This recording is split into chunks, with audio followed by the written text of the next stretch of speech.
the way that we are compensated is if they move into a private paid community, that community compensates us for our time in helping them to find them. But our services to the client and the senior is 100% free. That's wonderful.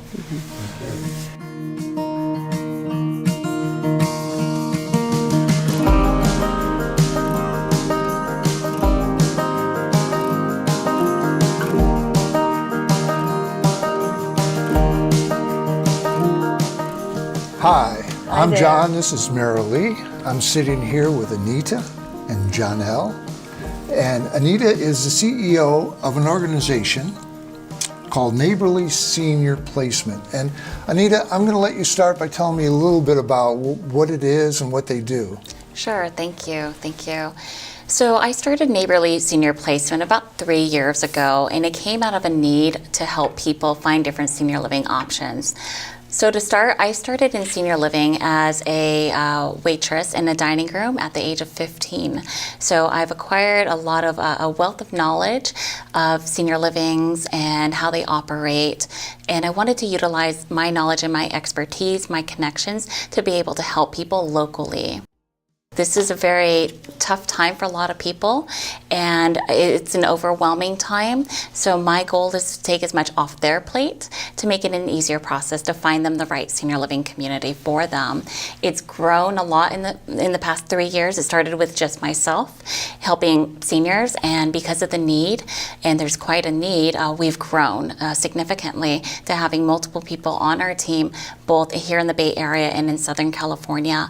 And on my team is Johnell, and we have over about 70 years of experience combined on our team of working with seniors in senior living. So we're all really happy to be able to utilize our expertise to make this an easier process for people. Wow. Well, it sounds like your plate's pretty full. And you had a question.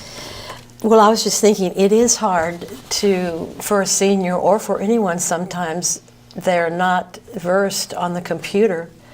And so how are they going to find the best, information that they need for themselves? Sure, and that's a good point. Majority of people now, we're in an age of the internet.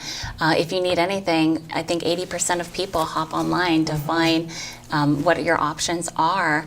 And seniors may or may not, but oftentimes their adult children are looking for them. And even looking online, there's just so much information. How do you distinguish between the different types of senior living communities? How do you pay for senior living? Is this one appropriate for my loved one?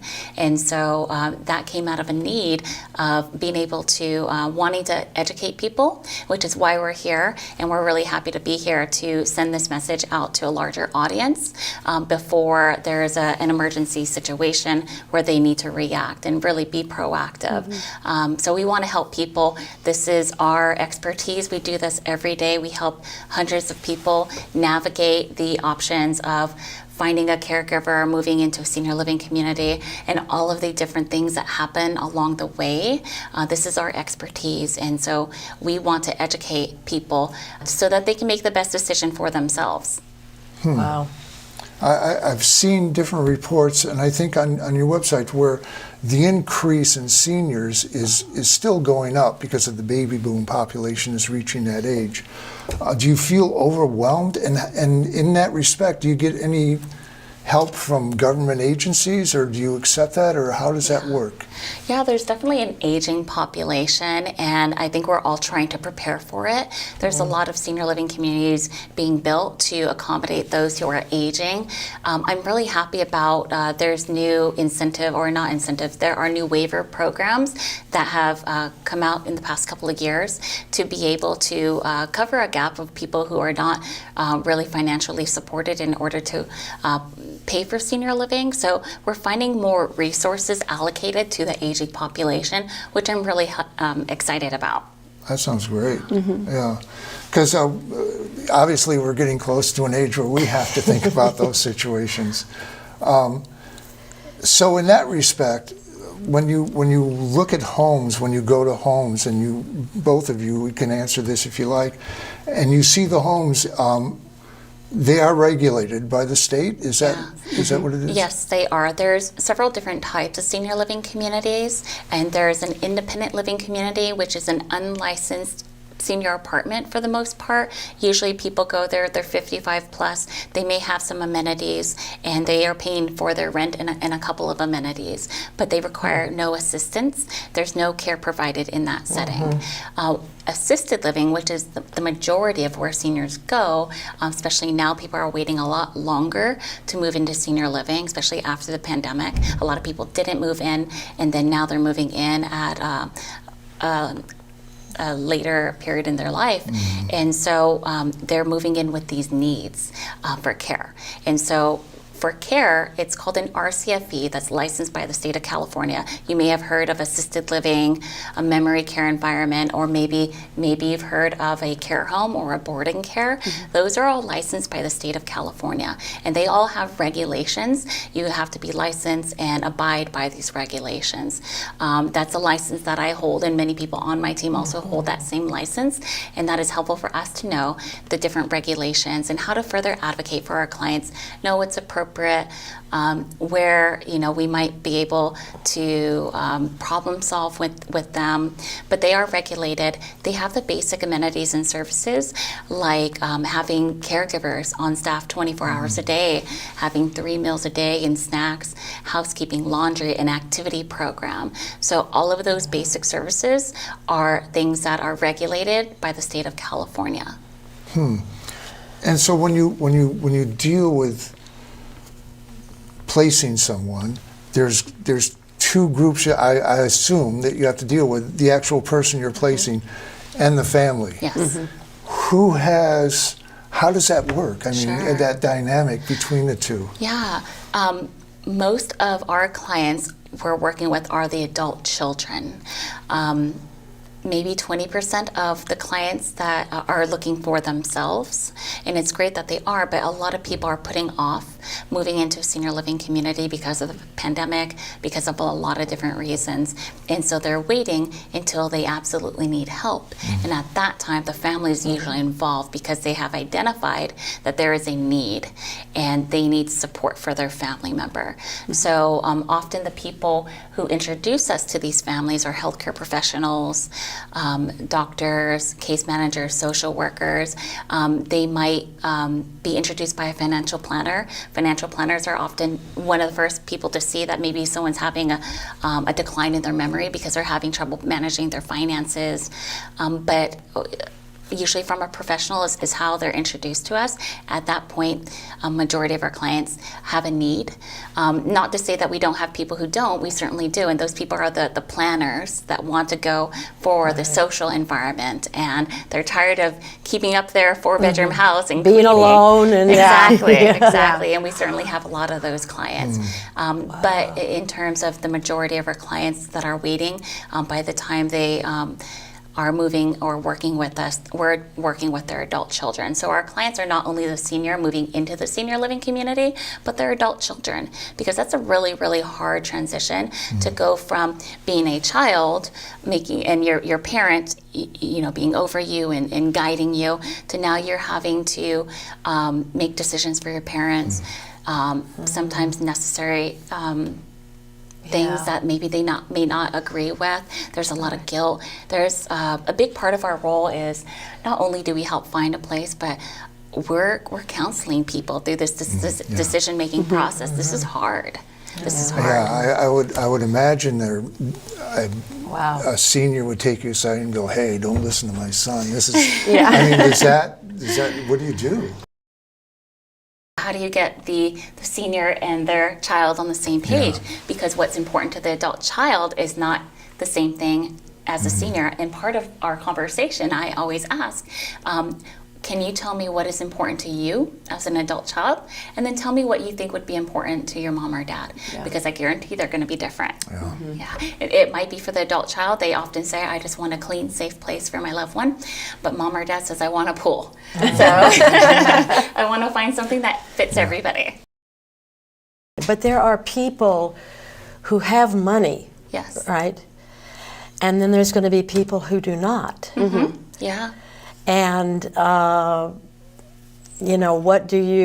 do you care? Absolutely. That's a great question. For them. Yeah. Yeah, I mean, a little bit about what Anita touched on, and what one of your questions was about how do people, is there government funding? You know, there's different waiver programs, and you know, we have to figure out what their true budget is, what they're working with, what their income is, and then depending on what they qualify for, what we can try to help them, you know, figure out, then we can make recommendations. So we usually just start with a basic conversation of what's your income, what are we, you know, looking for, and then also to your point about the waiver programs, and you can touch a little bit more on that. It's basically, you know, a way for us, it's a Medi-Cal waiver. So if they have lower income, we can address that. If we cannot support them because they don't have enough private pay, we can at least get them the resources that they need and show them, you know, the right direction to go in if we're unable to do a proper placement based on their budget.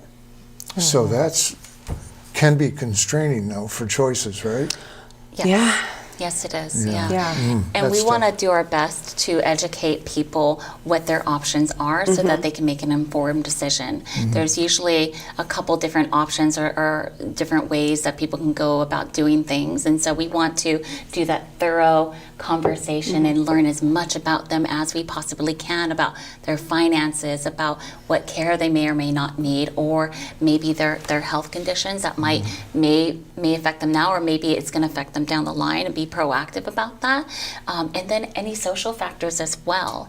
And so we want to find a community that's going to be a good fit for them both now and down the line. And a part of that is financial planning. Now, we're not financial planners, but we want to be able to find something that is not going to exhaust a person's funds. And sometimes it happens where people do run out of money, they outlive their finances. And so we want to be proactive in educating them on, once we get close to this is plan B, and this is what we need to start working on, so that people aren't left in the dark. They have their backup plan. We want people to be well supported and prepared for the decisions that they're going to have to make. Is there like an elderly boilerplate for their rights that is somewhere listed, you know, where they cannot just be arbitrarily saying, you're out of money, good luck? Yes. So there's different rights depending on the type of maybe community that you're in. If someone moves in an assisted living community that's licensed by the state of California, there are rights.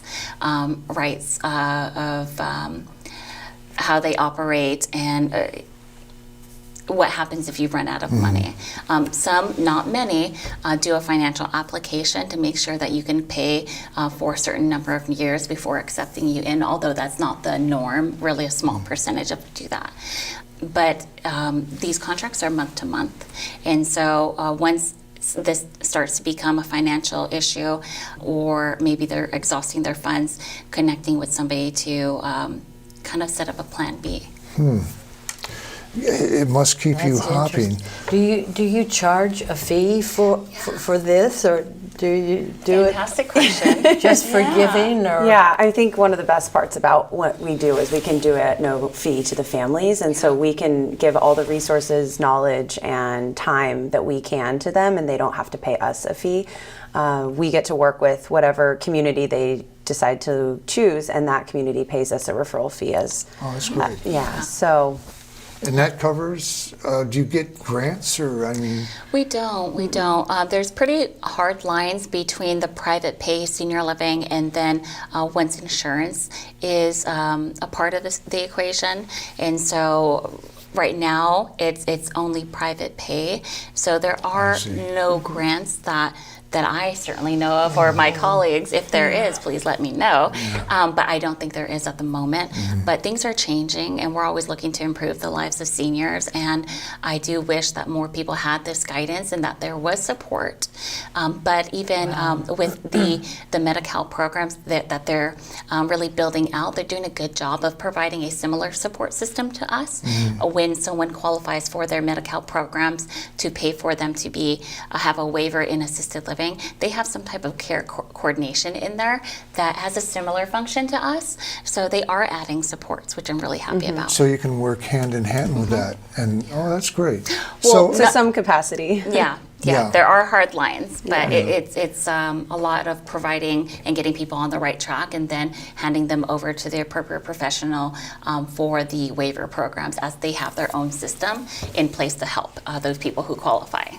So the Neighborly Senior Placement Program, it sounds like a great first stop before, I mean, this, to come to you and at least get an overview of what is affordable, what is accessible, what is out there. Absolutely. And also other programs outside your venue, like government programs, you can turn people in that direction to. Yeah, absolutely. I like to tell people, think of us as your neighbor who knows everything and everybody about senior living, for the most part. What a valuable neighbor.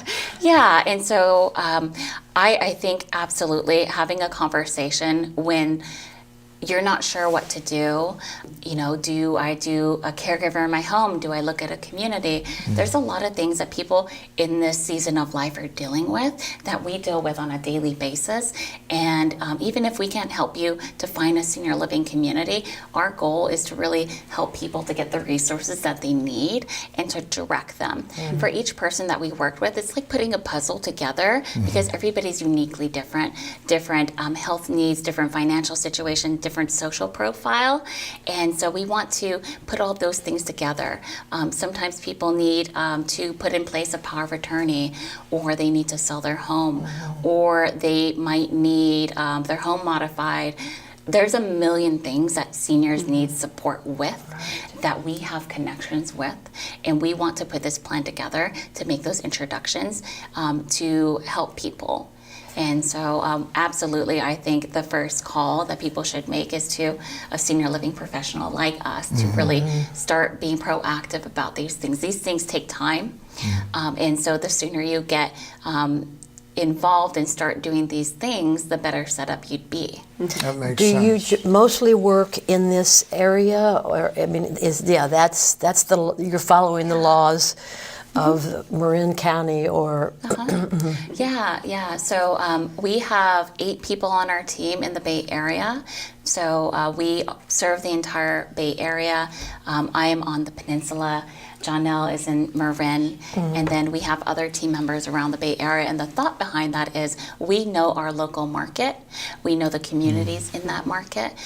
We know the differentiators, the price point, and the social factors. And so we're going to help people in that market to find the best community for them. There's a lot of seniors that need this service. So that's the thought behind it. We also have team members in Southern California, because California, you might have a family member that lives over there and here in Northern California. So there's a lot of back and forth.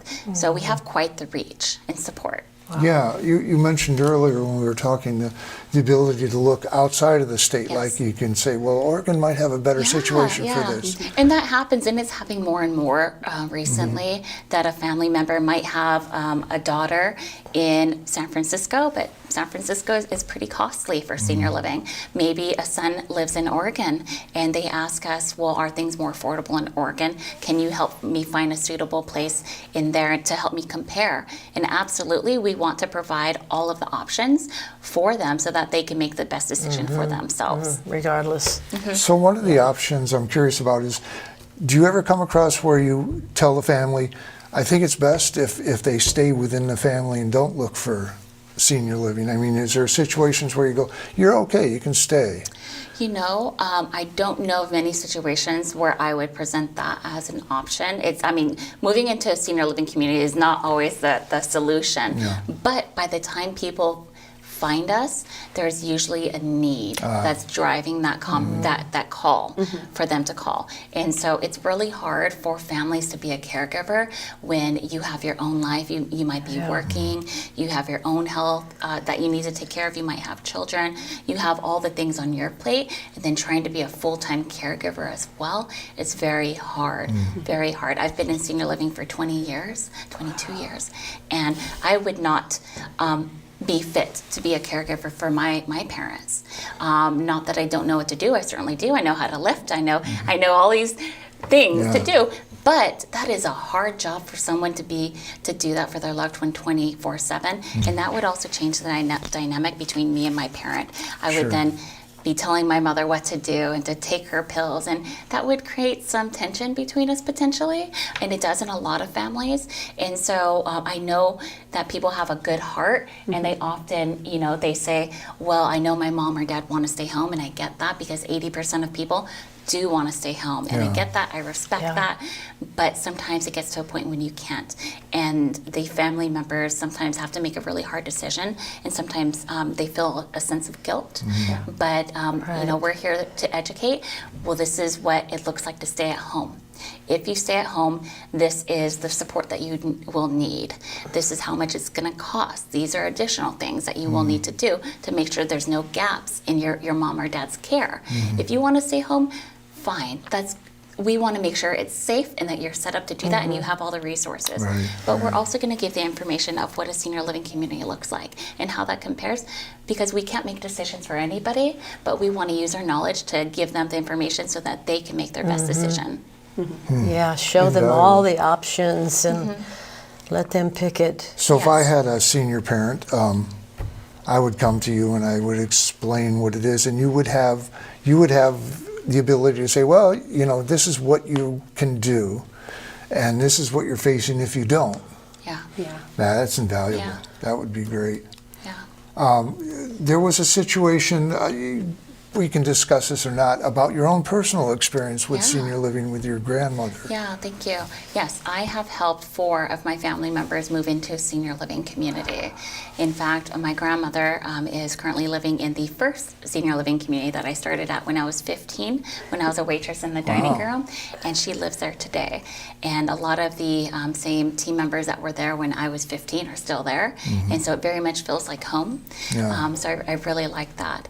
But having that first-hand experience is really, really helpful for what we do, because not only do I have the professional experience, but I have that personal experience, and it's still really hard to be able to have those conversations with a loved one. Even when I helped my grandparents move into a senior living community, I have helped at that point thousands of people move into senior living communities, and I've had that conversation so many times, but having that conversation with your loved one is entirely different, especially having it with your grandmother. It's very hard. And I remember all of my family members, they wanted me to have this conversation. My grandfather had passed away, and my grandmother was left in their home in Oakdale. And we realized that my grandfather did a lot of compensation for my grandmother. And once he passed away, we realized that he really took care of everything. And my grandmother struggled with preparing meals.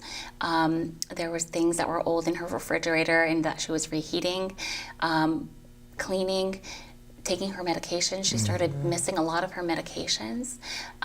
We saw that she couldn't, she was having trouble remembering dates, or sometimes communication. Poor safety awareness is one of the things that we see often, is you are not as aware of your safety, and there were some safety concerns as well. And so I know that my family member had asked me to have that conversation, and because I was the most prepared to do so, but it was still very hard to tell my grandmother that. And I remember she looked at me, she says, okay, and just kind of dismissive, like, I love you, but it was interesting. But we continued, and we got support in the home first for my grandmother, but that wasn't enough. That didn't meet the need to support my grandmother, and we saw that right away. And she wanted to stay in her home. Most people do. And so what we did is we did a trial period, which is a really, really great option. It's called a respite stay. So you can go and try out a community for maybe 2 weeks. Most communities will want to do a month, and that way they'll have a fully furnished room for you. You can go and partake of the services, the activities, everything, and see if you like it. If you don't, you can go back home. But if you do, then you can stay there. And that was what we did with my grandmother. And so that really helped with her transition into assisted living. Wow. So let me hit on that a little bit. So these places, how many of these senior homes Mm-hmm. allow that type of service to let you come and stay for a little while and try it out? Well, a percentage-wise, maybe 60 to 70-ish. Wow, that's a lot. It depends, and it's going to change depending on their occupancy level. If a community is full, they have no vacancies, Right. they're not going to do that. So it fluctuates. And so sometimes a lot of communities do participate because people want the option of trying something before you make a course. commitment. And so I think it's a benefit when communities offer that, and I really Right. like it, especially for my clients that are a little bit on the fence about moving into a senior living community. We try it out first, see what you like. Yeah. If you like it, we can move forward. You have the option of going back home or maybe doing another respite stay somewhere else. That way you see what you like. Right. So a senior couple, not speaking of anybody in particular, when do they get a hold of you, and when is it time to start going, oh, we better cover our bases here? Well, I think that the earlier the better. Yeah. Oh, I was just going to say I think as we've been saying, there's so much out there. You know, you drive by somewhere, someone tells you about somewhere that their friend lived, their colleague lived, etc. So you naturally want to gravitate towards that, but you don't really know what else is out there. And you may get a skewed version of what there is. You know, maybe that wasn't the right place for you. Maybe it was, different kind of setting than you envisioned. So I think that piece of the education, the visual aspect is really important, because I think there's a lot of misunderstanding about what assisted living can do. And then it's also the stage of your life. Are you going, there's so many communities now, and there's different levels of this, but you can go in in your 70s, in your 60s, and have a continuing care type community. You're going in to really be there for your life, then somewhere that'll take care of you through your life, and you're there to have these really grand, experiences and social aspects, and really, connect with your community. And then there's different checkpoints along the way. Is your house too challenging? Do you have some memory impairment that you do want to have some oversight with? Those are, there's no age. I've had clients in their, late 90s, and I've had clients in their 70s. So the range, there's not really the age. I think it's thinking about, what is that first step, and what am I comfortable with, or what do I not know about? How can I find the education? So can they contact you, or do you go, oh no, it's too soon, don't bother me now, I'm busy? We can work with people, it could be 3 days, which is really fast, but we can work with people for years, and bring in, like Anita said, bring in the right resources, make sure they're safe while they're doing this, kind of touring different places, going in, doing a respite stay, having lunch, meeting other residents. That's a process that can take weeks, months, it could be years. So go ahead. I was going to say the sooner the better, and everything that Johnell said, but often we hear that I'm not ready yet, I'm not ready yet. And that's an interesting comment, and sometimes we ask people, what does ready look like for you? And that's really hard for many people to articulate, but often people are not ready until there's an emergency situation. And then at that point, we're having to help a lot of people find a community because they've gone to the hospital and maybe they've broke their hip, and then they went to rehab, but they can't go home. So now we're finding a community for them to live in 3 days, because because they're going to be discharged. And that is something that we do often, and we absolutely can support in that way, but it becomes very difficult for families to make those really tough decisions that abruptly. And so I definitely advise, when you start seeing those signs of some forgetfulness, maybe they're making extra notes to try to compensate, to remember things, forgetting their medication, a fall, if they've had a fall, indication that they'll fall again, they're probably going to within the next 6 months or so. If they are maybe not eating that much and they're losing weight, all of those are signs that you should start talking to a professional. So to help you, the people on the other side, they should get all their medical information accessible and ready to hand over, and their finances. I mean, you have to know those things, right? The place or not? Somewhat. And we can just go with the range. It's a very casual conversation. We don't ask anyone to do any pre-planning. I think if we did, people would call us even later because they wouldn't feel prepared to call us. We want people to call us sooner, and we're going to have a casual conversation, and people don't have to turn over all of their finances to us. We're not professionals in that way at all. but we know enough about what things cost and how to extend those things to be able to pay for your care. And so we're going to have a casual conversation. People can have ballparks, and a lot of families do have ballparks. A lot of adult children don't know their mom or dad's financial situation, and that's okay because we can help you figure that out too. Wow. So your particular organization is just centered on the Bay Area, pretty much? I mean, that's your I'd focus? say California. We serve majority of California at this point.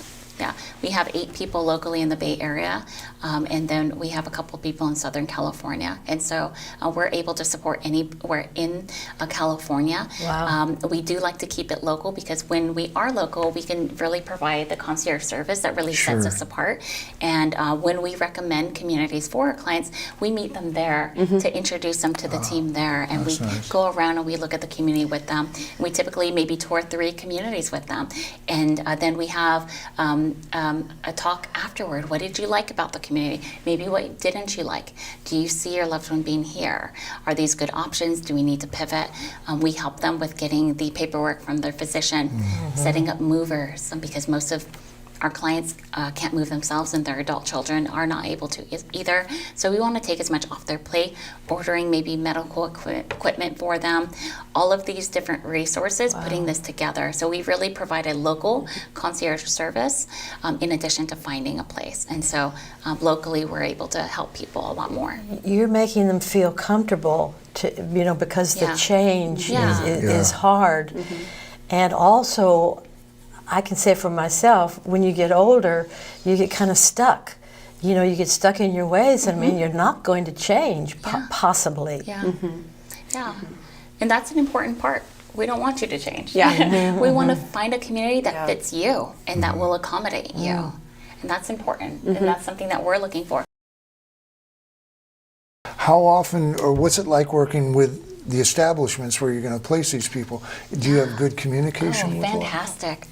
We Yeah. love it. Yeah. These people have become friends and families and colleagues. Wow. Senior living is very close and tight-knit, and it really attracts people with a really good heart that stay in senior living forever. So the colleagues that we work with on a daily basis have been there 15, 20 years. We have long-standing relationships with them, and because of that, we're able to really expedite things for our clients. We have their personal cell phones, and they're able to do things for us and our clients that maybe wouldn't be able to be done with someone maybe walking Oh, that's in. invaluable. And so we have a lot of flexibility because we have these personal relationships with people, but beautiful people in the Yeah. senior living industry. Yeah, and it's so lovely because we do want to make sure we go there, we tour, we meet the Right, staff, we right. meet the team, we eat the food.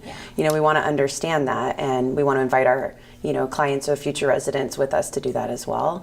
And to Anita's point, it's so wonderful to build this network of professionals that truly, hey, I'm full, please call, colleague X. And so it's really nice to have that That's great. trust, that camaraderie, that true goal and passion of helping someone find the right, space Right. for themselves. Giving will make Yeah. you feel so good. And it's, I hope you don't get too big that you lose that. No, absolutely That's not. invaluable. No, yeah. We'll always keep that. That's important, and that's why I started this, is to be able to provide that really high level of concierge service and support, and to really hold people's hand through this whole process and take as much off their plate. And that will always be, what's important to us and how we help people. I have kind of a funny question.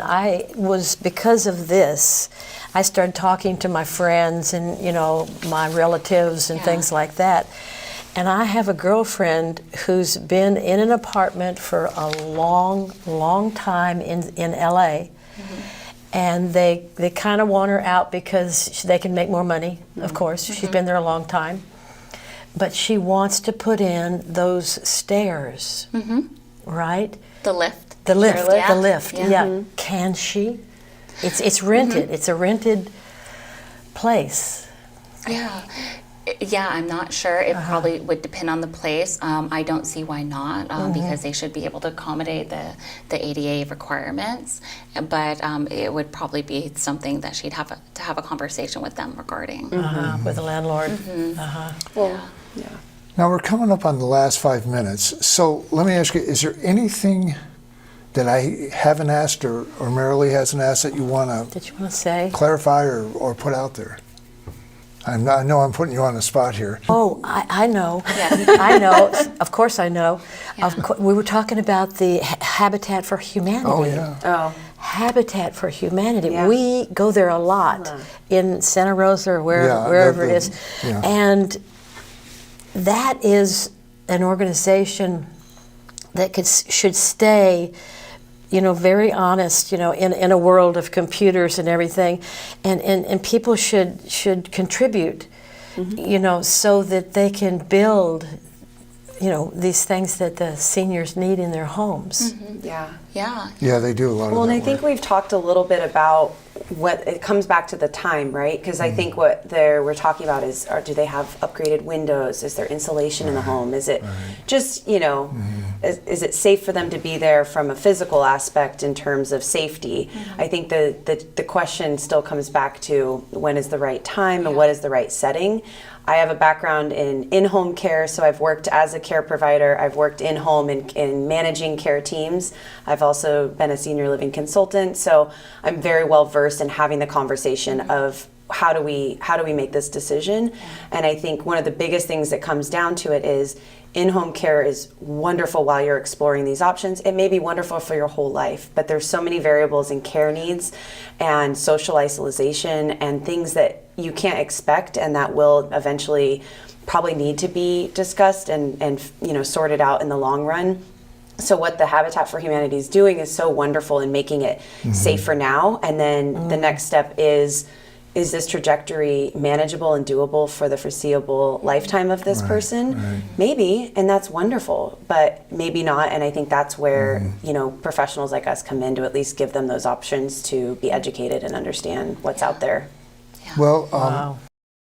we're coming down to the end of this, and I got to say it's been very educational. I mean, you guys are offering an invaluable service. Thank you. That I may need soon. Well, you'd be happy to help anybody. well, thank you. Well, I'd also like to say that we are really big on education, and we're really thankful to even have this opportunity to be able to talk about this. And I think there's a lot more that can be talked about as well. sure, yeah. So I would encourage people to also go to our website, neighborlyseniorplacement.com. We do a lot of education, so we'll have videos linked on there so that people can listen to other seminars that we've done or educational pieces. We do a lot of presentations like we were talking about at churches, and we're really trying to get as much information out there to help people pre-plan as well. Well, we look forward to seeing you someday. Yes. I guess we're looking forward to it. In a way, we're looking forward to it. But I feel like I'm going to be in great hands. Thank you. And I thank you, both of you, Yeah, Anita thank you. and Johnell, for giving us your insight into all this, because giving. I knew very little, if nothing, about this. It's one of those things, like you say, you wait till the last minute and then you go, whoops. Yeah. Yep. So thanks. Happy Appreciate to it. help you. Yeah. For all the folks out there, thanks for tuning in on Marin TV. I hope this has been a great educational source for you. It has been for me. I want to thank my guests. Please tune in next time. You never know what's going to happen. Yeah, here. go to the website and Yes. learn when you need something. It is neighborlyseniorplacement.com. That's it. That's it, neighborlyseniorplacement.com, because keep your fingers crossed, we're all getting there.